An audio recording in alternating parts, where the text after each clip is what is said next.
Vamos iniciar mais uma aula de nutrição humana e dessa vez nós falaremos a respeito do aleitamento materno. O Ministério da Saúde no Brasil recomenda que o aleitamento materno ele seja oferecido ao bebê com uma alimentação exclusiva entre os 0 até os 6 meses de idade. E o aleitamento materno pode ser mantido até os 2 anos de idade, mas não como aleitamento, como alimentação exclusiva. Então, o leite materno é o primeiro alimento, além de uma forma de construir um vínculo afetivo e de cuidado, um vínculo afetivo forte entre mãe e filho, tá? Então, quais são as recomendações, né? Como eu disse, a recomendação é aleitamento materno exclusivo até os 6 meses. Não é necessário dar água, né? Quando está muito quente ou seco, a criança mamará mais, mas não é recomendado dar água, nem suco, nem chá, nem nada, tá? Apenas o peito, oferecer o leite materno. O aleitamento pode ser mantido até os 2 anos de idade, mas não exclusivamente, né? Porque a partir dos 6 meses de idade começa-se a fazer a introdução de alimentos. E a mãe tem que se alimentar muito bem e ingerir muita água, tá? Então, até os 2 anos de idade, não deve se oferecer alimento contendo açúcar, tá? Isso prejudica bastante a inserção de outros alimentos, de ter uma alimentação saudável, além do que a obesidade pode estar relacionado aí com uma série de doenças metabólicas, né? Doenças endócrinas também. E a gente não pode esquecer que o bebê precisa tomar sol, tá? Porque ele vai produzir vitamina D, e essa vitamina D vai ser importante para a formação óssea. Então aqui a gente tem alguns benefícios do aleitamento materno para o bebê. Impede a anemia ferropriva no bebê, né, no lactente, no bebê que está sendo amamentado. O leite materno tem uma boa quantidade de ferro e muito biodisponível, tá? Então o aleitamento materno tem esse benefício importante, que não é encontrado se a criança utiliza leite de vaca, por exemplo, né? Isso não é observado nesses casos. Reduz risco de obesidade em crianças, né? Mas nem todos os estudos concordam com esse achado. Diminuição de cáries, né? Principalmente pela não oferta de açúcar. Estimula habilidades como visão, capacidade sensorial, de interação. E a criança é estimulada ali durante a amamentação, então isso ajuda no desenvolvimento, além do desenvolvimento motor orofacial, isso aqui é muito importante. O leite materno também contém anticorpos e outras substâncias que protegem as crianças de infecção, como diarreias, infecções respiratórias, otites, entre outras. Reduz a mortalidade por desnutrição e diarreia, né? Porque também protege o bebê contra infecções, tá? E os benefícios do aleitamento materno para a mãe. Auxilia na prevenção de doenças como câncer de mama, ovário e útero, além de diabetes tipo 2. Pode aumentar o intervalo entre partos, tá? Isso aqui é importante, mas é importante procurar também um profissional de saúde para tomar os cuidados devidos, né? Para não haver gestações seguidas. Pode melhorar a autoestima e a autoconfiança da mulher e melhora bastante, fortalece o vínculo afetivo entre mãe e bebê. A gente tem algumas contraindicações ao aleitamento, né, como a galactosemia, que é um erro inato do metabolismo do bebê, onde ele não consegue metabolizar a galactose. Então, isso aqui é uma contraindicação ao aleitamento, ele não pode beber leite materno nem leite de vaca, ele precisa ingerir um leite sem galactose, né? Ou seja, sem lactose. Mães com tuberculose ativa ou não tratável, usuário de drogas lícitas e ilícitas, né? Então se recomenda a abstinência dessas drogas para amamentação, e é importante a mulher procurar um profissional de saúde, uma unidade básica de saúde especializada para tratamento. Mães infectadas com HIV, HTLV1 e 2, uso de fármacos específicos relacionados à quimioterapia, por exemplo, que são fármacos muito agressivos e tóxicos, né? Mulheres com hepatite A, B e C podem amamentar, mas se a mulher tiver hepatite C e tiver machucados, né, com sangue no mamilo, ela tem que evitar a amamentação e procurar um profissional, tá? Então, o leite materno é o primeiro alimento, e não existe leite fraco. Tá? As pesquisas não indicam que a mãe produza um leite fraco, ela pode produzir um leite, um menor volume de leite durante algum tempo, mas o bebê mamando com constância vai melhorar a produção de leite, mas leite fraco, sem nutrientes, sem proteína, isso não existe.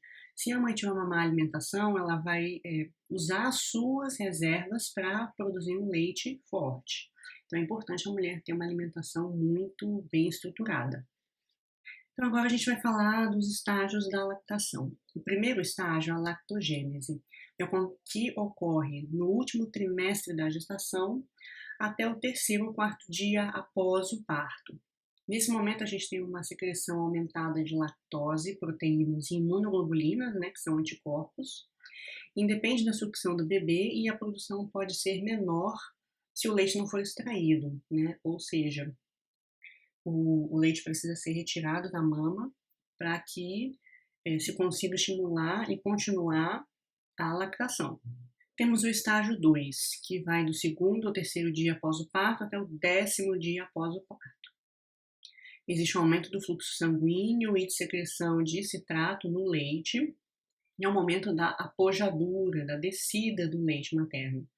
Então é importante, né, a mulher, ela sempre botar o bebê ao peito para que ele sugue o leite para estimular a produção de leite materno.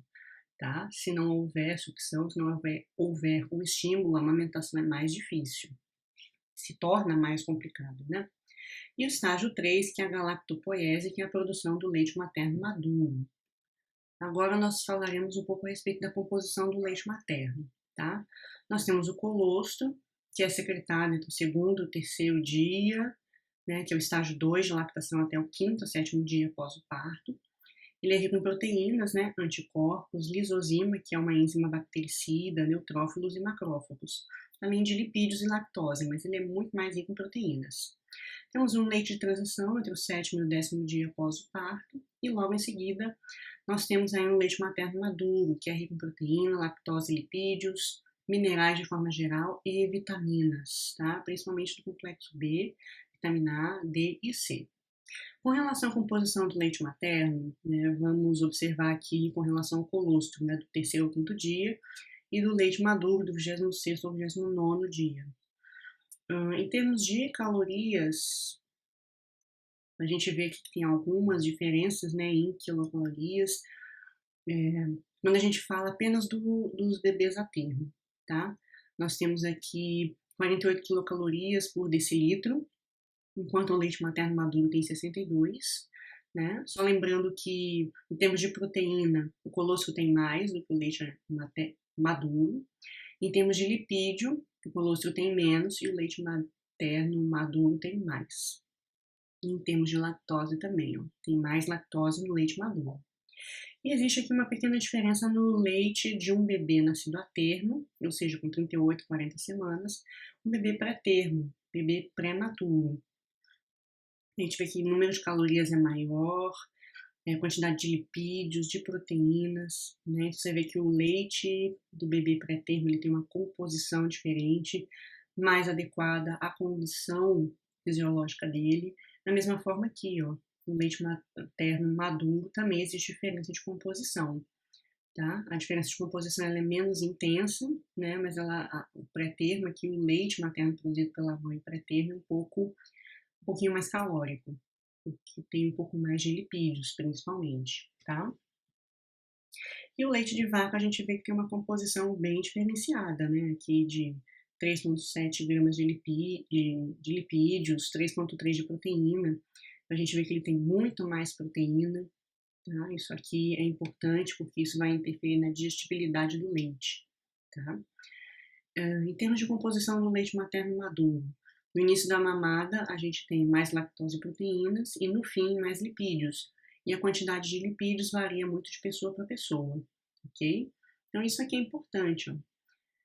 A prolactina, que atua na produção do leite materno, ela leva 30 minutos para alcançar o seu pico. Então, significa que a maior parte do leite e dos lipídios que estão no leite serão produzidos quando a prolactina alcança o seu pico fisiológico. Então, é importante amamentar a criança pelo menos uns 30 minutos. E o leite humano tem uma digestibilidade melhor, tá? A proporção de proteínas encontradas no leite materno permite que ele tenha uma melhor digestibilidade pelo bebê. Então, vamos dar uma olhadinha na comparação aqui entre o leite humano e o leite de vaca. O leite humano tem um pouquinho menos de água, gordura muito parecido, lactose tem mais. E olha a diferença aqui, né, entre caseína, 0,9%, ou seja, 0,9 a cada 100 ml, e 0,4 de lactoalbumina e outras proteínas. Enquanto o leite de vaca tem muito mais, né, proteína. Então, isso aqui torna a digestibilidade do leite de vaca muito menor. Então, em termos de composição ainda, tá? O leite materno tem 40% de caseína e 60% de outras proteínas. O fato de ter 40% de caseína significa que quando ele chega no estômago, que é muito ácido, forma alguns flocos finos e mais facilmente digeridos. O leite de vaca, ele não tem essa mesma quantidade de caseína, ele tem mais caseína do que demais proteínas. Então, esses flocos formados, né, pela acidez estomacal são mais resistentes e difíceis de digestão. Então, isso aqui pode levar, inclusive, o bebê a apresentar refluxo. Então, falando aqui das recomendações sobre o aleitamento materno, né? Então, recomenda-se que a criança seja amamentada sem restrição de horário, ou seja, livre demanda, né? Assim que o bebê quiser mamar, a mãe coloca ele ao peito e permite que ele sugue o tempo que ele quiser. É importante esvaziar a mamada, ou esvaziar a mama na mamada, né? É importante prestar atenção e observar isso, porque o leite pode formar alguns cálculos e isso pode levar a mastite, a uma inflamação que causa muito desconforto. E se o bebê não mama todo o leite materno, né, se ele não consegue esvaziar as duas mamas, a mulher tem que tirar o leite que sobrou, né? Ela não pode deixar o leite ali, porque pode causar realmente uma reação inflamatória. Então, no aleitamento materno exclusivo, sob livre demanda, o bebê pode mamar de 8 a 12 vezes ao dia. E o exclusivo, o aleitamento exclusivo, ele dura até os 6 meses, por recomendação aí do Ministério da Saúde. Se a mulher não puder amamentar exclusivamente pelos 6 meses, é importante ela procurar um profissional de saúde para saber como lidar com a situação. Tá? É muito importante procurar pessoas que tenham alguma especialização, né, experiência no assunto, para buscar orientações. Então, agora falando dos tipos de aleitamento materno. Existe um aleitamento materno, o conceito geral, né, é quando a criança recebe leite materno independentemente de receber ou não outros alimentos. O que o Ministério da Saúde indica é o aleitamento materno exclusivo, quando a criança recebe somente leite materno, direto da mama ou ordenhado, ou seja, quando ele é retirado da mama e estocado no freezer. E o Ministério da Saúde tem algumas recomendações com relação a isso, né? Como fazer a ordenha, está nos manuais, que eu vou compartilhar aqui na disciplina. Então, é um leite materno, né, da mama ou ordenhado, ou leite humano de outra fonte. No caso, né, do leite humano doado, quando uma mulher doa leite materno para um banco de leite e esse leite doado será dado para um bebê, sem outros líquidos ou sólidos, com exceção de gotas ou xaropes contendo vitaminas, sais de reidratação oral e suplementos minerais ou medicamentos, né? Aqui a gente não está falando de água, nem suco, nem refrigerante, nem nada. Temos o conceito aqui de aleitamento materno predominante, quando a criança recebe, além do leite materno, água ou bebidas à base de água adocicada, chás, infusões, sucos de fruta e fluidos, tá? Outros fluidos, né? Então, é importante a gente ter essa ideia, né, do que é o aleitamento materno predominante, exclusivo, e ainda temos o aleitamento materno misto parcial e o complementado. O misto parcial é quando a criança recebe o leite materno e outros tipos de leite. Então, em algumas situações específicas isso pode acontecer, né, se a gente tiver uma criança que tiver fenda palatina e ela não conseguir adequadamente mamar, né, ela não consegue fazer a pega e sugar.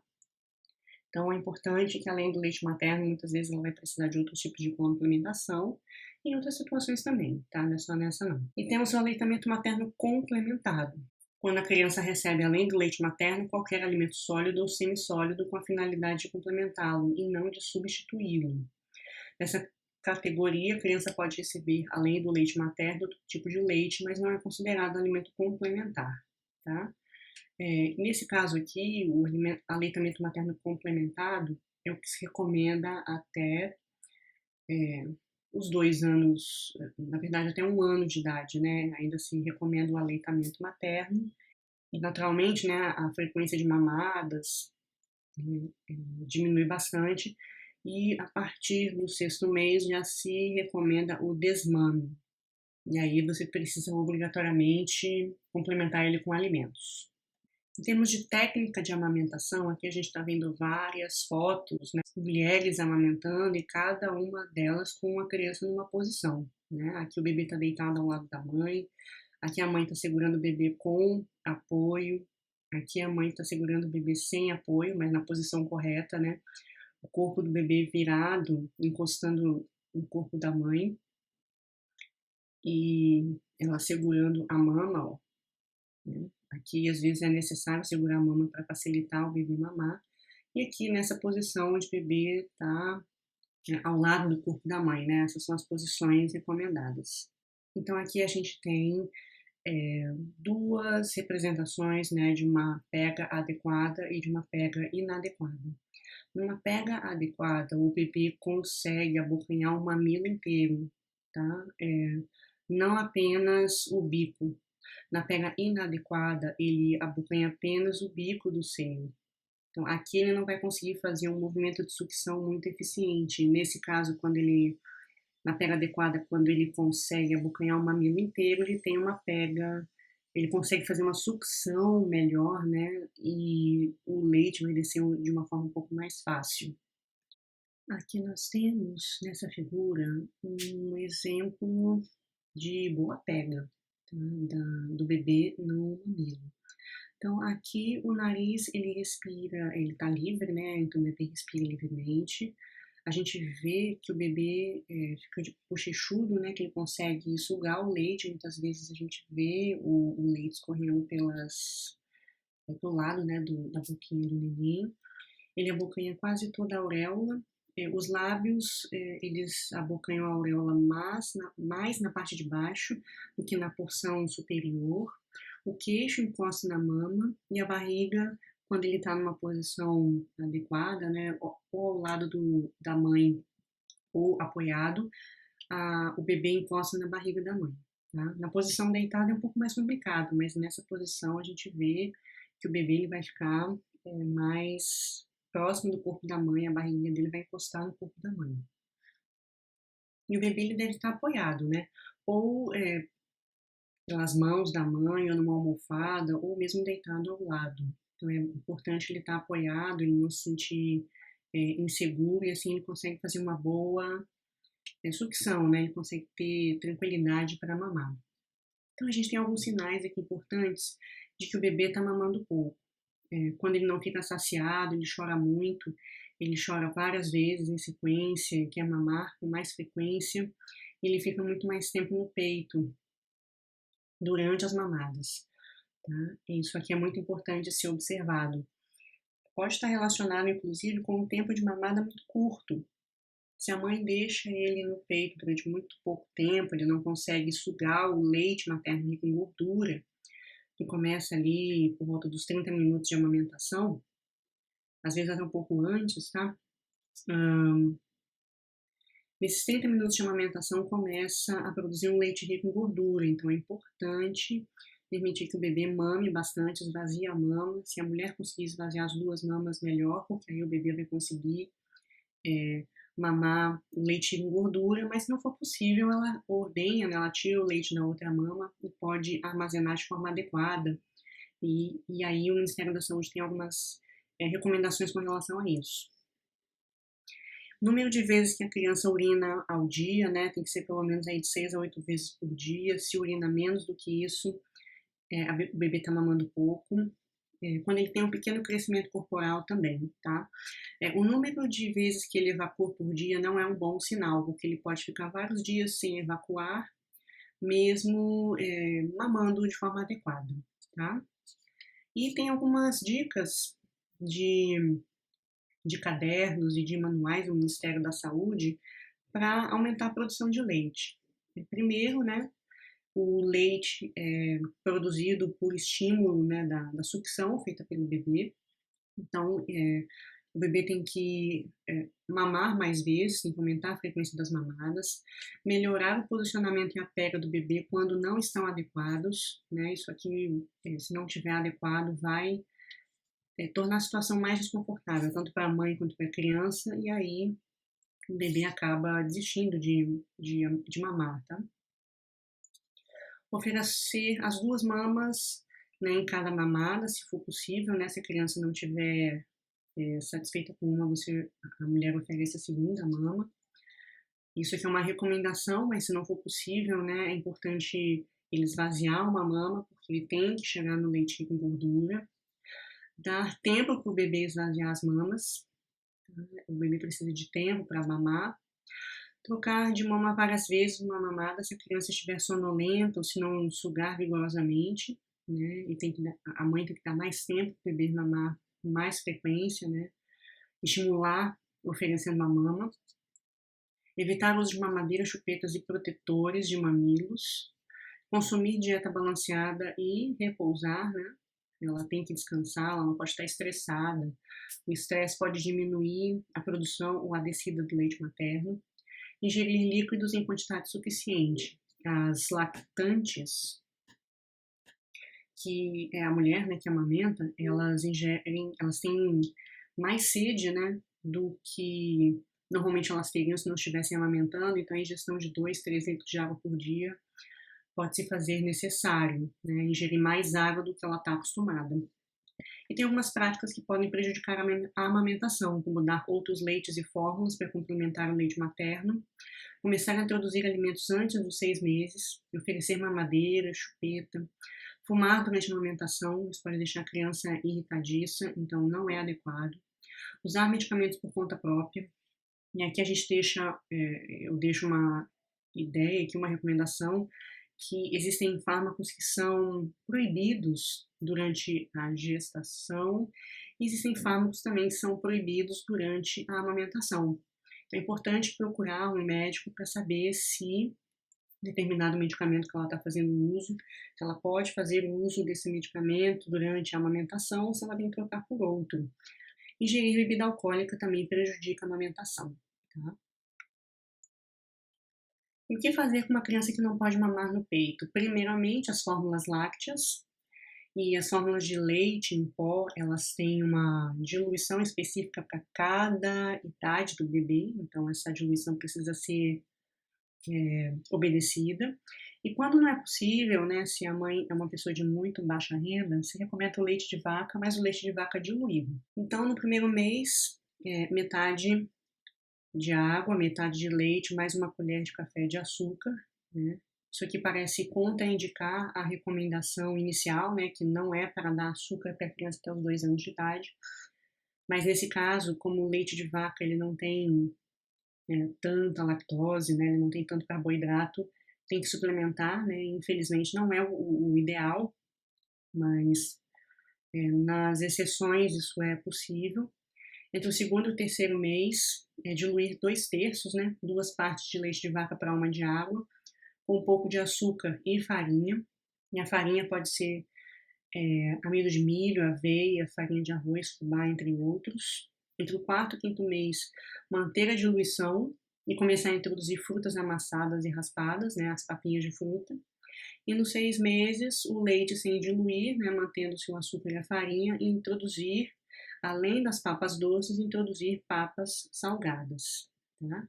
Então, a gente tem aqui um esquema recomendado pelo Ministério da Saúde para crianças não amamentadas. Para crianças menores de 4 meses, todas as refeições são na forma de alimentação láctea. Para crianças não amamentadas, começa-se a introdução dos alimentos no 4º mês, né, infelizmente, até para suplementar a questão de proteínas, vitaminas, minerais, carboidratos, né, existe a necessidade de fazer esse aleitamento materno complementado. Então, tem uma refeição aqui de leite, mais cereal ou tubérculo, que é justamente aquela complementação de farinha, papa de fruta, papa salgada, fruta salgada, leite e cereal no final, tá? Entre os 4 e 8 meses. Em maiores de 8 meses, né, a primeira refeição é leite com cereal, depois a fruta, papa salgada e a refeição básica da família no almoço, no lanche fruta, um pão, bolacha sem recheio, e aqui é um pão do tipo alimento processado, né? Nós não estamos falando dos alimentos ultraprocessados, não é recomendado alimentos ultraprocessados para bebês. Papa salgada, mais a refeição básica da família no jantar, e no final do dia, leite mais cereal, tá? E, naturalmente, né, a alimentação da criança vai se tornando cada vez mais próxima da alimentação da família a partir aí de 1 ano de idade. E aí eu fecho a nossa aula de hoje com os 10 passos do aleitamento materno, que fazem parte de uma política muito importante do Ministério da Saúde. Então, o passo 1 é ter uma política de aleitamento materno escrita, que seja rotineiramente transmitida a toda a equipe de cuidados de saúde. Então, aqui a gente está falando daqueles passos que são seguidos pelas unidades de saúde que atendem aquela gestante, né, depois a lactante, né, que é importante que ela continue fazendo um acompanhamento depois do bebê nascer, até porque a criança precisa visitar o pediatra, né, a enfermeira, para ter os cuidados nos primeiros meses de vida e de preferência por toda a infância, né. O passo 2 é capacitar toda a equipe de cuidados de saúde nas práticas necessárias para implementar a política, informar todas as gestantes sobre os benefícios e manejos do aleitamento materno. Passo 4, ajudar as mães a iniciar o aleitamento materno na primeira hora após o nascimento, conforme a nova interpretação que já está, na verdade, em vigência há bastante tempo. O bebê, assim que nasce, ele é colocado ao lado da mãe, né, contato pele com pele, logo após o parto, né, por pelo menos 1 hora, e orientar a mãe a identificar se o bebê mostra sinais que está querendo ser amamentado, né, e os profissionais precisam oferecer ajuda para ajudar a mãe a interpretar os sinais do bebê. Passo 5, mostrar às mães como amamentar e manter a lactação, mesmo se vierem a ser separadas dos seus filhos. E aqui a gente fala também da retirada do leite, oferecer o leite depois, né, quando, tipo assim, congelar o leite, retirar o leite do congelador, esquentar no banho-maria antes de ofertar para a criança, a temperatura adequada que o leite tem que ser ofertado para a criança. Tem algumas recomendações do Ministério da Saúde, né, que fazem parte dessa aula de hoje, que eu vou deixar o manual por escrito também. Passo 6, não oferecer ao recém-nascido bebida ou alimento que não seja o leite materno, a não ser que seja indicação médica ou de nutricionista. Então, não se oferece leite materno a menos que tenha uma indicação, e é importante consultar o profissional de saúde para saber quais são as situações onde se indica e quais são as situações que não se indica aleitamento materno. O passo 7 é praticar o alojamento conjunto, ou seja, assim que o bebê nasce, ele tem que ficar junto da mãe dele por 24 horas por dia, né? Não existe mais a prática de colocar o bebê no berçário. Assim que ele nasce, ele fica com a mãe. Passo 8, incentivar o aleitamento materno sob livre demanda. O bebê mama o quanto ele quiser, do tempo que ele achar, né, que ele tiver, a mãe conseguir observar os sinais que ele está com fome, deixar o bebê ser amamentado livremente. Não oferecer bicos artificiais ou chupetas a recém-nascidos e lactentes, é o passo 9. E o passo 10, promover a formação de grupos de apoio à amamentação e encaminhar as mães a esses grupos, né, depois ela tem alta da maternidade. A mãe ela precisa ser encaminhada a grupos e outros serviços de apoio à amamentação para estimular a formação e colaboração com grupos e serviços, né? Ela precisa de uma rede de apoio para conseguir continuar o processo de amamentação do bebê dela e até mesmo para caso ela tenha dificuldades, dúvidas, ou problemas no momento da amamentação, como mastite, tiver dificuldade para retirar o leite, tiver alguma dificuldade, alguma alergia alimentar da criança, alguma intercorrência, ela sabe a quem procurar. Então, o passo 10 ele é muito importante para permitir a continuidade do aleitamento materno. Tá? E bons estudos para vocês.